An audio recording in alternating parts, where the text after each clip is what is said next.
Hello people of the world, Space Gypsy here, and thank you for watching another exciting episode of Weird Sunday. The video series where we talk about the strange and unusual things that happen in this wonderful world that we live in. Before we get started, I just want to say if you're new to this channel and you like the videos that I do, please subscribe and like my videos. It helps me so very much. So sit tight, ignore my stupid, and enjoy this wonderful LSD trip into the weirdness.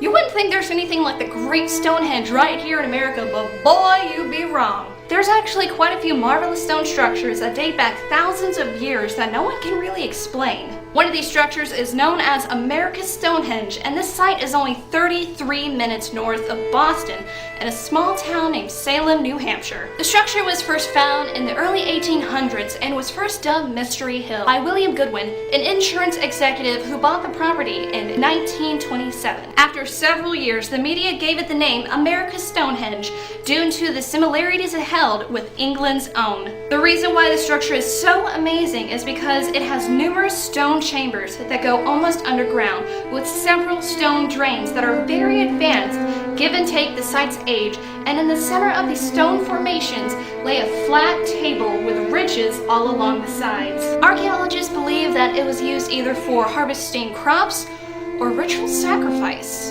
At one point in 1825, there was actually a lone farmer who lived in and on top of these formations, but researchers found that the rocks were all made by crude stone hammers and that this farmer couldn't have possibly made all the structures in that 30-acre radius. Around the perimeter of the site lay tall, standing stones, and researchers have found that it lines up perfectly with yearly solstices. And not only that, but the site perfectly lands on the same ley line as England's Stonehenge. Some people believe it was made by Irish monks over 1,000 years ago, whilst many others, including myself, believe it was made by Vikings who were known to be in the area around the same time frame. Mark this one on your next epic road trip, guys. This is certainly a place you do not want to miss.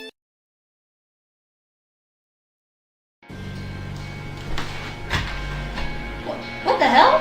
I swear I read less yesterday. Let me check that again. Well, what the hell? Now I weigh more. What the fuck is that? Let me just check the freaking back. Oh, this thing is so stupid! You're fat! This is bullshit! Everything is wrong!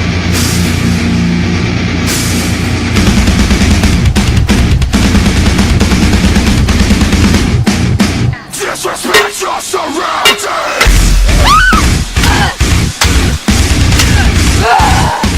Now that might not have been an accurate representation of the Mandela Effect, but it's pretty much everyone's same reaction when they find out something they love or come to know over the years have just suddenly changed without warning or meaning. Also, it was funny to throw that thing. The Mandela Effect is named after Nelson Mandela because everyone basically knew that he died in prison in 1991. But then on December 15th, 2013, it became news that he died. What?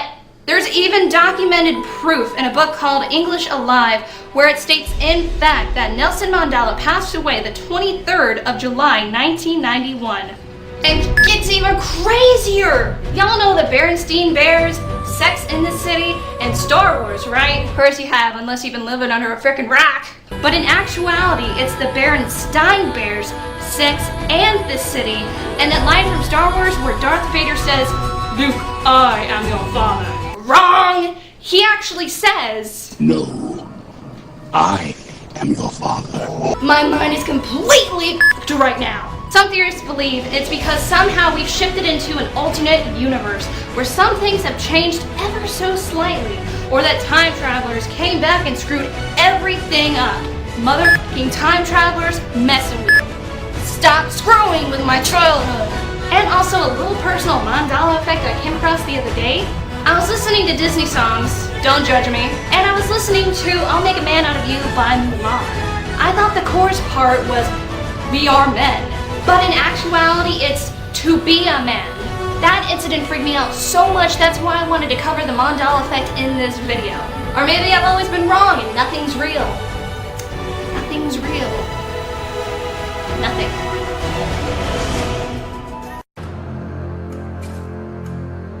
The next topic on our list probably has to be the darkest and most evil island known to the history of mankind. It sits off the shore of Venice, Italy, and has a past so dark, so bloody, that even the very ground is literally thick with human ash.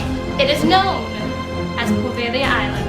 The locals who are smart enough to stay away from the island say it is cursed with the thousands upon thousands of souls who died on the small half-mile-long island. During the time of the bubonic plague, the island was used to house and store the dying and the dead that had been affected by the disease.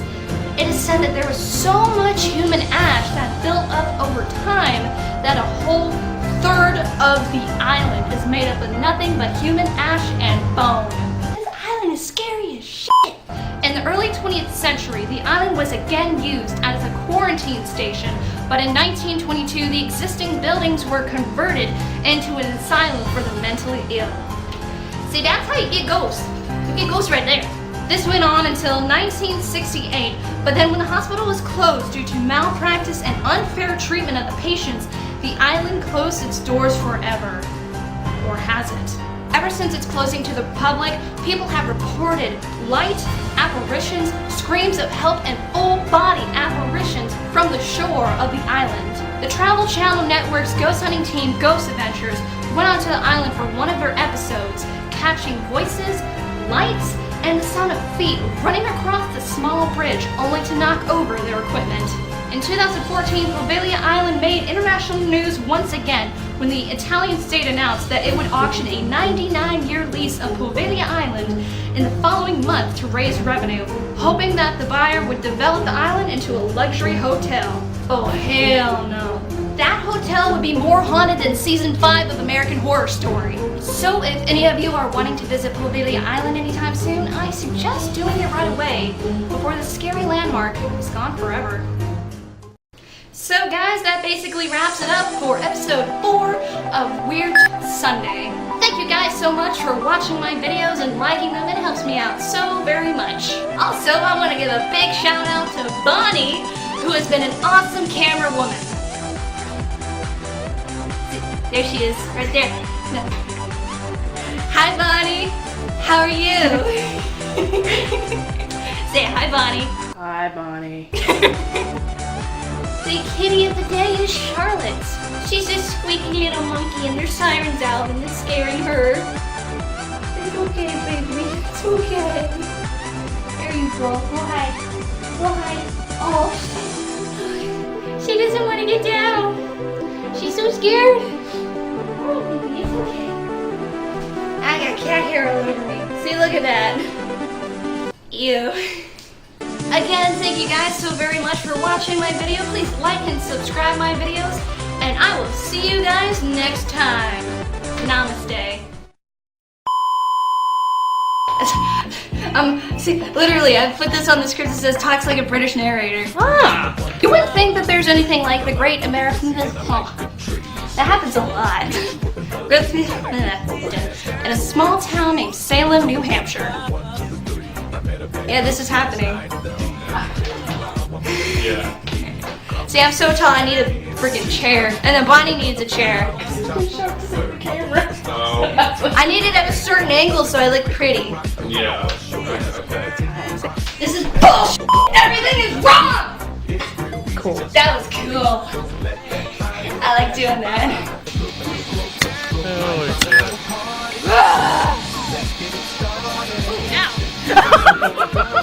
You okay? I hurt my hand pretty good. Oh! There is blood. There is blood on my hand.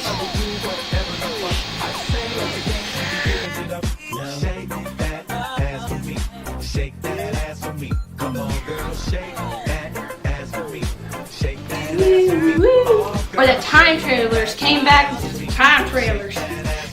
Those both time travelers. Mine is motherfucking time travelers messing with stop screwing with my childhood. Screw. No, do it.